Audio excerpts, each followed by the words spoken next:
Let's see, make sure I can stop my little clapper here. Let's see. We can steep clap and it'll stop, right? Automatically. I'm delighted that y'all are all here today. You're going to have a great experience because we're going to have Todd with us to do, and he's going to let us experience some sound and how that affects us. But we're also going to get a little, my understanding is a little bit of education behind some of the different things. It's very popular right now. I think we hear sound healing, sound therapy, and then sound baths. So we might get a little bit of understanding of how those things might be a little different, and then also just getting to experience. So I'm delighted. But first, before you get to experience, I want to introduce you to Todd. I want to remind you that with ConsciRise, that we are here to provide vetted practitioners. So any of our practitioners, you can feel safe booking an appointment with or working with because they've been vetted with us. They're part of our community, and we are delighted to have each of our practitioners. And Todd is one of those practitioners. He is also the owner of Elemental Synchronicity. He is a practitioner of Reiki and a teacher of Reiki. He practices sound healing, transpersonal crystal healing, and other energy healing offerings, such as guided visualization meditation, focused breathing techniques, and teaching others how to reconnect with their body, mind, and spirit. Todd has been self-healing for over a decade to not only help himself heal past traumas and disorders, but also learn the art of healing that can be shared with those interested in learning their own self-healing practices. Todd has worked with a number of clients and has documented long-term case studies validating the sessions with these clients. Todd also is working on a book that will be released close to the summer of 2026. So we'll all look forward to hearing about that book. And without any further ado, I'm going to pass it on to Todd. Todd, thank you so much for being here today. Thank you, Rhonda, and thank you, Jonathan, and thank you, everybody, for being here. And once again, congrats to all those that completed the challenge that I heard you speaking of, so that's wonderful. Let me just do a real quick, if just a quick thumbs up if you can hear this okay. Awesome, beautiful. All right, so today I did not bring slides. I started to work on some slides, and then I decided not to do some slides. And I thought I just want to share the space and talk and kind of introduce you if you haven't experienced it before. Talk about all of these things. Let me switch my camera too because I can give you a different view. So we go here. So all these different instruments that I use I use in different sessions. At different times, it just depends on the person or the group or whatever it is. So I have all these available to me. Sometimes I'll do a large session where I'll bring them all in, and we'll spend about 90 minutes going through them, and people will really witness a significant shift in themselves when they go through and experience all this. So a little bit first about sound, and as Rhonda mentioned. Sound healing, sound bath, sound therapy, there's a lot of attention now being drawn into this space. If you have seen, there's more research being done. There's things like vagus nerve stimulators coming onto the market at a pretty fast pace. There's a lot of what I would call acceptance. If you think back to like chiropractor or acupuncture, it was in a space where it wasn't really, fully accepted yet. Insurance didn't cover it, and now today both of them are, fully integrated into most people's modalities. Sound healing is moving in that direction, and I'm excited to see it move closer and closer. And just briefly, from my view, when we hear sound bath, and the reason I share these levels is because not everybody needs the same thing. Everybody on this call and everybody on their journey knows where they are in their healing path and what they need to support them. So somebody may engage in a sound bath. So nice relaxing space. It might be a large group. I've seen them do them on pools where they put them on floating mats and they move around a pool, large gongs. And they'll take that group through a journey, and maybe it lasts, however long, and it might only be one time, right? Somebody may attend that sound bath, they may move on, they may experience something from it, but it doesn't, it's not something that they do it once a month or something.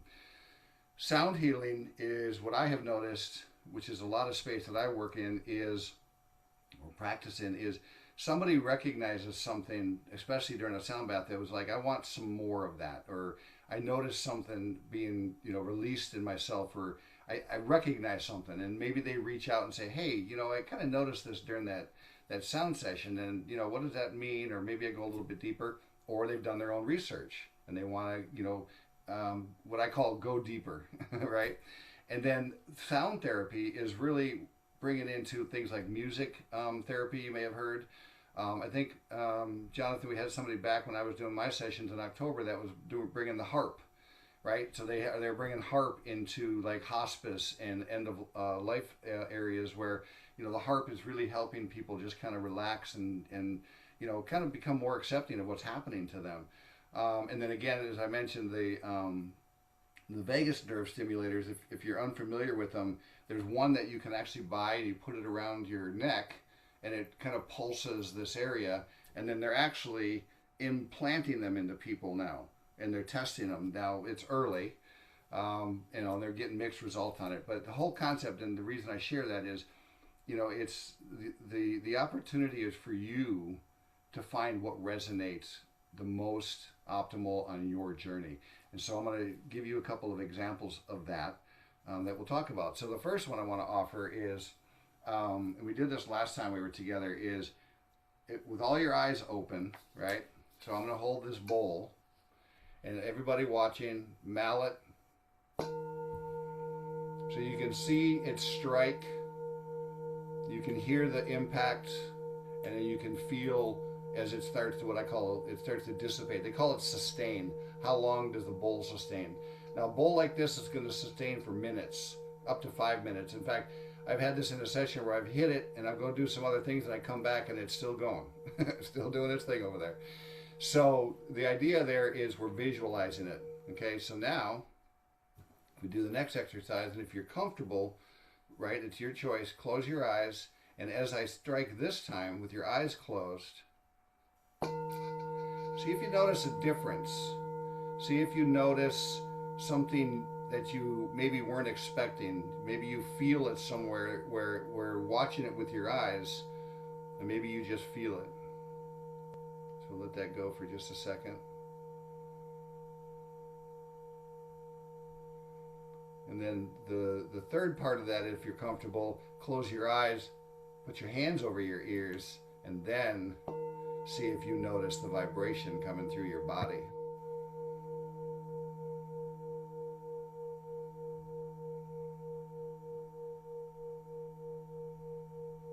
Okay? And so one of the things that I've been practicing with folks is listening to this vibration. Now, a bowl like this with a lot of sustain can go on for a while, but what happens is as that sustain starts to drop off, our ears will lose touch with it. We can no longer hear it, right? But the bowl is still vibrating, right? And this is a little exercise in energy and sound and vibration. Everything is still vibrating. So even though I set this bowl down, there's still vibration happening within it. Now, if anybody wants to share, did you notice something between those 3 steps? Mm-hmm. Jonathan? Yeah, it felt like it got louder each time. Like the sound was so much more clear or vivid each Yeah, time. Yeah. yeah. Interesting, very interesting. Thanks for sharing that. That's a really good description of that as well, the vividness, because our 5 senses are what we use to take in information, right? So we use our eyes and our ears. Those are probably our 2 primary. Our nose for smell, our taste, tongue for tasting, or mouth, and then our hands and feet for touching, or elbow, or whatever body part that we're using. And so the opportunity we have in this space is the deeper we choose to go, and the more that vibration can resonate through us, there is evidence that we know that the cells are listening. So our cells within our body have little antennae on them, to use that, or a little beacon, if you will, and they're listening to this energy, and we're around 70% water. So if you've ever dropped a pebble, you know that motion goes, or if you've seen anything like where they use, take a glass of water and they can measure the sound actually and the vibration moving through that. Same thing's happening here, right? So now what I'm going to do is I'm going to add a couple of bowls. So we'll take just a moment. We're going to talk about breath work and just briefly. But for this moment, choose whatever one works for you. And I'm going to go through 4 different bowls so you can kind of get an idea of bringing them all together.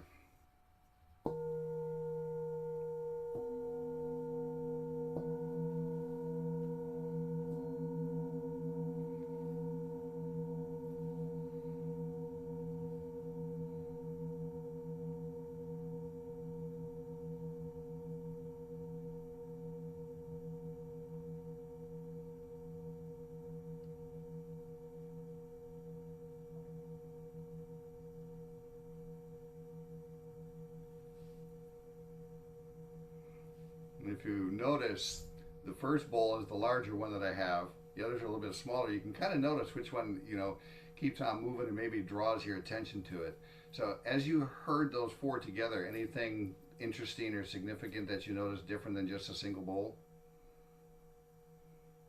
And again, feel free to That's why. share. Yeah, the first one you hit was louder. It seemed like as you went down, I know you said the bowls were smaller, but it just seemed like the sound got like more like distant.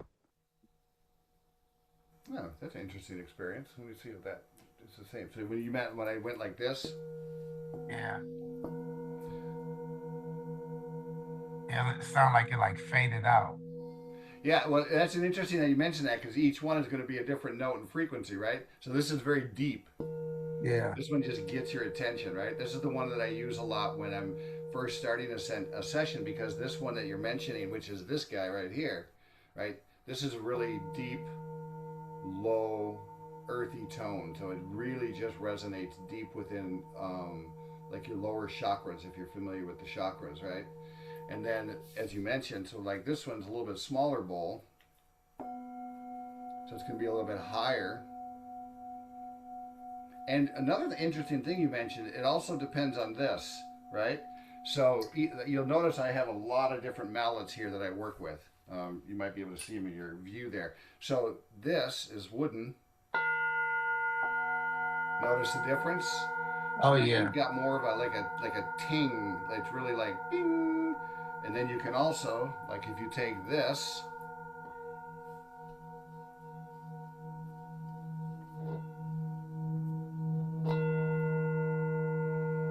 and so now you notice a different vibration altogether rather than just striking it. Now it kind of gets a motion going. Same with this one.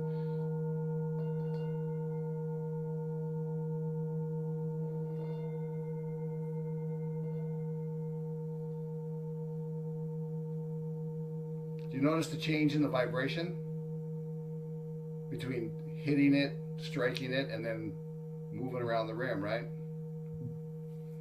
And then one more I'll share with you. So this here has 2 different bowls, you'll notice, connected by a wooden handle in the middle. And what this does is it's a C and a D, and then this creates this space in between. And so what I'll do a lot of times with folks is I'll hold this over them while they're laying on a table or on a mat. And so I'll offer you this to you here using this one. You hear your ears are picking up 2 different tones, right? And then there's this space in here, and they call it the perfect fifth.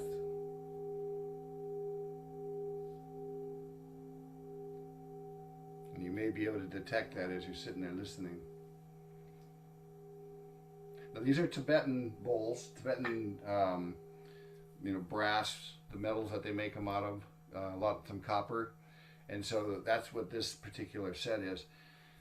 And what I was mentioning about the breathing, so coming back just a moment, a lot of times what I'll do is when we're dropping into a session is, has anybody done breath work? Just raise of a hand or nod of a head.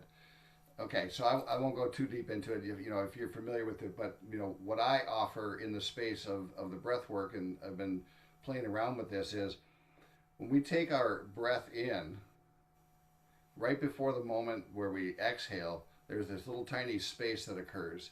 And if you notice in some of your breathwork exercise, we'll do a count where we'll say, okay, breathe in for 6, 1, 2, 3, 4, right? Hold it for 4 and let it go. So what I have found is the counting will take you and almost distract you, right? So in what I've been practicing with is as I take that in breath and I follow it down through my body, right at the moment before I exhale, there's actually a pause. And that pause in there is a space that I have found where there's a lot of healing that can occur. And it's part of it that I have recognized that is it brings us into the present moment. Because as I'm breathing in, I'm focusing on that breath. As I maybe hold it, then I'm focusing there, and then I focus on the exhale. If I breathe in, right between there, there's a little tiny space, and I encourage you to play around with it if you really want to, explore like connecting into that what we call the present moment or the now space. And it's the same thing, with any of these instruments. Is there's a space, when you strike an instrument or hit an instrument or whatever you do, and then it rises and then it falls. You're probably familiar with the sine wave where they measure. I learned, was doing a reading today. So sound uses sine wave, right? It rises, falls, rises, falls. Waves use it. Our voice uses it, and birds use it. What I learned today is there's a square, and the square wave, as they call it, comes from HVAC, refrigerators, cars, all of this external noise that we have that we're surrounded by all the time. And so our bodies and our brains are trying to figure out, right, which is more like if you hear a bird sing, it's very pleasing, right? If you hear a loud bump or a roar, it's kind of shocking to the system, right? Well, what we're learning is that the autonomic nervous system is detecting that as a threat. And so the autonomic nervous system stays in a heightened mode, and we may not even notice it. It may be very subtle, subconscious almost, but we're tense. And so the opportunity that we're offering here in this space is how can we let it go? How can we just let it wash over us? And so I'll offer that for a moment. I'll bring in one of Jonathan's favorites. These are Koshi chimes. Most people, I find that this is one of their favorites. So I'll offer these to you for a moment if you want to just take a breath. Close your eyes if you're comfortable.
come back into space. Offer a little sample of what is the art of the possible. Anything anybody wants to share about that little particular experience? Notice anything? Peaceful. Peaceful. I like that.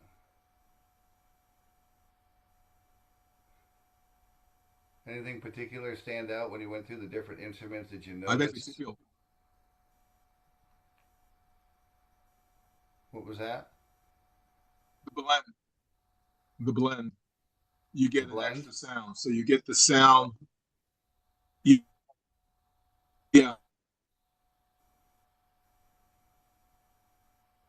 I heard some of that. You I got the gist of it, I think. you get the sound of each individual tone, but then you get the sound they blend. Yes. So you get two. Okay. Caught most of that. It was a little choppy, but I got it. I feel it. We don't always need words, right? I can feel what you're saying. That's wonderful. Did anybody notice anything that didn't resonate with them?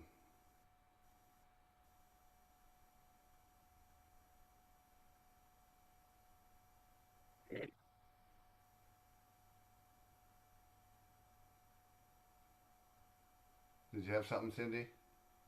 But I just have a question. I mean, obviously, I assume, but you don't want to assume that the colors are coordinated with the different chakras, correct? Yes, great question. So this Yeah. particular set that I have, yes, yeah, these Okay. are color coordinated because it helps me, especially if I'm doing a lot of education with somebody who's not familiar with the chakras. It helps them to kind of visualize, yeah, where it's landing. Yes, absolutely. And that's why Because you notice I, the up and down, right? yeah. Yeah, I'm very sensitive to energy and I could feel, but my eyes were closed, so I didn't know what you were hitting. So like, Ah, but nice. so like I could tell that, you were, yeah, moving along very nicely. So good job. It was Thanks very for that. lovely. Yeah, yeah. So, and that's really good because that scale up. That again, it's that rise of the wave and then the fall of the wave, right? So when we think about a sine wave moving through sound, I like to call it the ripple zone, right? We tend to live in peaks and valleys.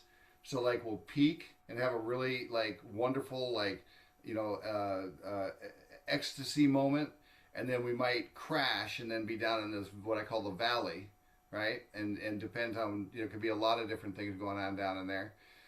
And so when I work with a lot of folks, it's we learn to come into the ripple zone where we kind of smooth out that those sharp peaks and then it just kind of flows because we know on our daily journey we're going to run into something. I mean, we're just not we're never not going to have if we were stuck up in nirvana then it who knows, and if we were in the valley who knows, but it's that space between. I love how you put that. And the reason I asked the question about did you find anything that doesn't resonate, because I've worked with a lot of different people, and there's certain sounds sometimes where somebody will just go, that just did not land right, right? And so what I share in there is that's your body, mind, spirit, letting you know that's an area you may want to give a little attention to, because we tend to move away. I use an example of an amoeba, right? When an amoeba is moving around in a particular space as a single cell organism, the only thing it has is this motion or vibration that kind of figured out. It doesn't have eyes. And so it'll move away from what is perceived as a threat. And what I've noticed in working in the sound space is when there's a sound that gets your attention, whether it's positive or negative, to use those two words, there's usually some message there that's telling you, hey, you may want to, be open enough and have the curiosity and courage to go a little bit deeper. So that's why I talk about those different levels. So I think did Bashar have a comment in there? Yeah, but Yeah. Richard ended up saying the blend of each tone carries an additional tone or vibration. Yes, beautifully put. Yeah, and in fact, there's undertones and overtones, right? So we have, this, and you may not be able to hear it necessarily at this moment, but when I strike this, there's actually the main, and then there's undertones and overtones if you can become aware of them. And if you really like lean into it, I think Cindy was mentioning, using the energy field, because sometimes it's beyond hearing. Often it's feeling. That's a lot of this is what's the sensation, and the breath work coupled with it. Anybody else notice anything interesting? Any sort of shifts? Anything that was really noticeable or significant, or not? You notice when you like hit the bowl, it gave off that sound, but with that same bow, when you went around the rim, it like echoed it a little bit. Yes, a great point. In fact, they make all sorts of different. Like this particular one, I can strike it with this soft side, right, and then I Hmm. can hit it with this, and then I can go around. And each one of those is going to be unique. You're absolutely right. And then the combinations. Once you start getting into combinations, that's where somebody like, I'll typically do like a 60-minute session with somebody, right? And when you go through a 60-minute session of allowing those layers to peel back, you really start to notice a lot. I mean, it's hard to get much done in 15 minutes, really, but you get the gist of it. I've heard from you guys that there's something there. So I do 60-minute sessions. The guys that I work with that are in, one of the main things I do is I work with groups of guys in addiction recovery, and we do 10 sessions over 5 weeks. And what I noticed is, and I created a manual to go with it, is the first couple of sessions is learning the energy space, especially if you've not been exposed to it, and it's me learning them.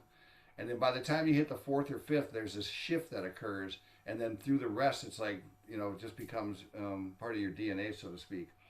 A couple more quick things I want to share.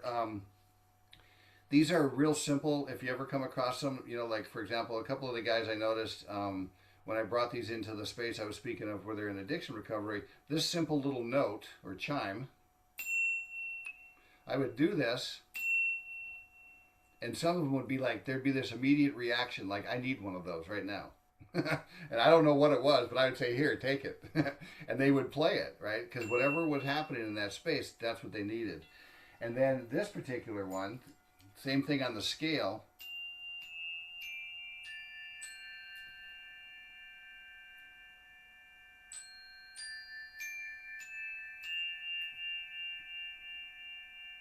And so the opportunity is to explore them, and especially if you have a place where you can go listen to them in person and try them out and interact with them. Um, and the last one I'll share here, this tuning fork. Anybody use tuning forks? Not seeing that. When I came across the tuning fork, it was one of the most amazing, simple, go-to, get my attention right now tools I come across that helps me if I have any sort of pain appear. So like for example, if I stub my toe, I'll take this, hit it, and drop it right on my toe. Okay? There's a vibration happening in here, and there's a lot of work being done on these too. The one person I ran into, her name is Eileen Makuzak, biofield tuning, and they use these to move around our biofield, which is about anywhere from up to 6 feet away from our body. Some people might call it an aura. But this vibration, if you can hear it, these come in all different ranges of frequencies. This particular one is called a sonic slider. It's got this little boot on it with holes in it. So if I take this and I just put it on my shoulder, it's like immediate relief. It just calms everything. And you can get them in sets. The one thing I like about this one just happens to be in a I think it's 111, I think, if I remember right. It might be, yeah, I don't remember exactly, but I think it's 111. But this is called weighted, so you see the weights on the end right here. You can see them vibrating. You can actually move these along the body, right? We were talking a little bit before about, in the last time we were together, about the somatic area, right? So our skin is our largest organ. We all know that, right? And it's really aware and sensitive to a lot of things. We have all these little hairs, and so sometimes just simply moving this across here I use this a lot in sessions, and people really resonate with these. In fact, they want to get one. So these are a really nice tool to have in your belt, if you will. And then this little guy I was playing, I have a larger one I didn't get out today, but this is a nice little one that I introduced to some folks, and they really like it. It's a little crystal pyramid. So you might be able to hear it. It's real subtle. Small ones are a little harder. And these are nice because you can put them above your head. Just kind of range down some of that energy and frequency. The challenge I had with these, I brought them in, and one of the guys, he had the little, boom, cracked it right away because they are very fragile. So some of them you have to be a little more. Some are a little bit more, you know, you can get a little bit like these guys here.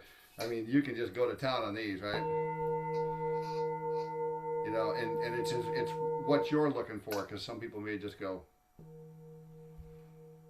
right? Like sometimes if I'm working with somebody and I can feel a lot of blockage in certain areas, I'll take this out and I'll just, and you can even put it on the body, like you can put it on the chest or the lower back if there's somebody's experiencing, and there's a lot of caution that I use in here too.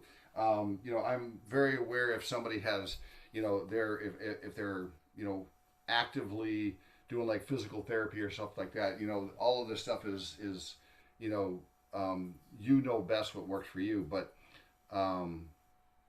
you know, that's what these are all about. Any questions? I want to leave a little time for some questions or answers, or just any sharing. If anybody's had any experience with sound healing, sound therapy, sound bath. I have a question, Todd. What hertz is that last bowl you just did? The last one and the very first one you started off, that bigger coppery looking one. This one? I think it was the other one on the other side. Nope. Is there another big one? No, it must have been yeah, that one. What hertz is that, please? This one is around 212. Okay, and is that the sacral? What's that? What chakra is that like associate more the sacral? Because that made my sacral like woohoo! I know I got to Yeah, release something. As soon yeah, as I'm done with this, I'm going to actually do a release for myself. So thank you. yeah. Nice, I love it. So this is, yeah, sacral and root. And Okay, yep. I can Okay. even Yeah. connect to the earth chakra if I go below my feet. This one is, I really use that for really lower work. If I'm working with Yeah. somebody who's got a lot of blockage down in the lower areas. And then this one is the solar plexus. Okay. And then this one comes just above that. Well, it's definitely for me, something came free in the sacral because I'm I like, like oh it. I like boy, when it. I get done, we got to deal with that. So thank you. Yeah. That's a wonderful, thank you for that feedback, because that's what happens. You don't know where and what it's going to be released, right? And the opportunity is to lean into it and, Yeah. you know, kind of figure out where it goes. Great question, or great feedback. Thank you. Yeah. Yeah, I have a Other question. questions, comments? Oh, yeah, Yeah. Do you have experience with drumming at all? oh, yes. Yeah, because I did a sound experience last month that involved drumming, and I found Yeah, it to be a very profound experience. yeah, yeah, We were kind of led through a visualization meditation too, and yep, the drumming, it just puts you into like this like trance-like state. It's yes. incredible. Yes, I have four different ones that I work with, yeah, great. And these ones really go right. These are they become hypnotic almost, right? That's why, you know, these have been used in the Native American culture for forever, you know. And I got a big 22 inches, just boom, boom, you know, and it just vibrates. Especially if you're in person on a table, it'll move you. So I know exactly what you're talking about. I love these. Yeah, that exact drumming sound is exactly what I was talking about. So that's amazing that you have one. Oh yeah, I go out on the full moon with these, and I'm out there on the front. I'm out on the deck beating these, and the neighbors are probably like, "What's that nut doing over there?" But I'm out there. Yeah, I love these. I'm glad you asked about that. I didn't offer them today, you know, just because we were focused on the bowls. But yeah, drumming, really, really wonderful.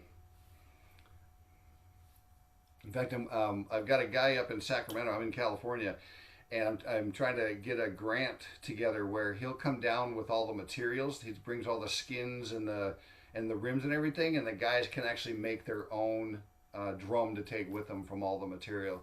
So I'm trying to get something like that together because, anything in this space that when we talk about, whether they've been in the addiction or incarcerated or homeless, whatever it is, giving them something that they can feel connected to. I've seen it because what I do in my sessions, after the guys complete 10 sessions, they all get to pick out a tool or an instrument. They can take a chime with them. They can get a tuning fork. They can pick a drum. And what I have found is that when they take that with them, it creates a connection that reminds them of the healing session. So yeah.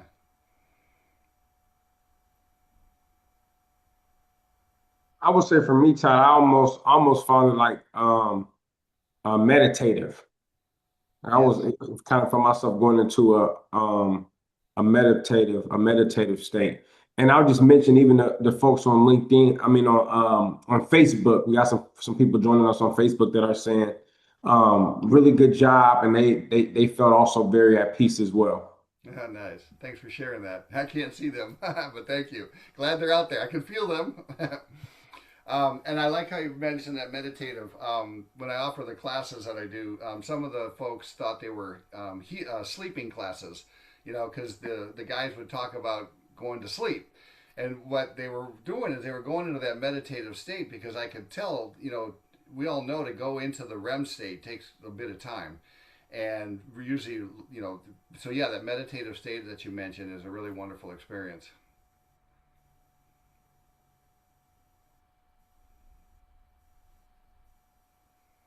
And I'll add that I noticed when we were doing the experience, like it took me a little while, but it was a sinking in for me, like, and it kind of settled. Yeah, but I definitely noticed some buzzing on the top of my head. But when you said then what didn't resonate, there's something in that sacral area too for me because it was like a little something might need to work on in that little second chakra area. Yeah, that's a big part of it. And as I was talking with Rhonda and Jonathan before we jumped on to the actual live. One of the things I want to put together is I'm going to try to do like a 3.5 hour where we come together and do some education, do about a 60-minute sound healing session, have lunch together, and then do another sound healing session, and then wrap it up with a little education and Q&A. And then you can really experience, what's the art of the possible. If anybody's interested, we'll be hopefully putting something like that together. And then it can be online. I mean, obviously, because I can't be everywhere, but I have noticed that when the connections are made, it doesn't matter if there's speaker, microphone, computer between us.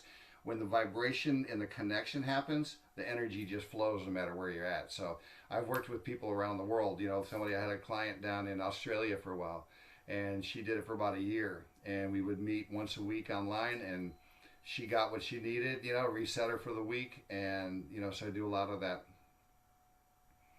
So yeah, I look forward to more opportunities to come out. Then this is a nice way to kind of kick off the year. But I'd love to, for those who are interested, is go on a much deeper journey.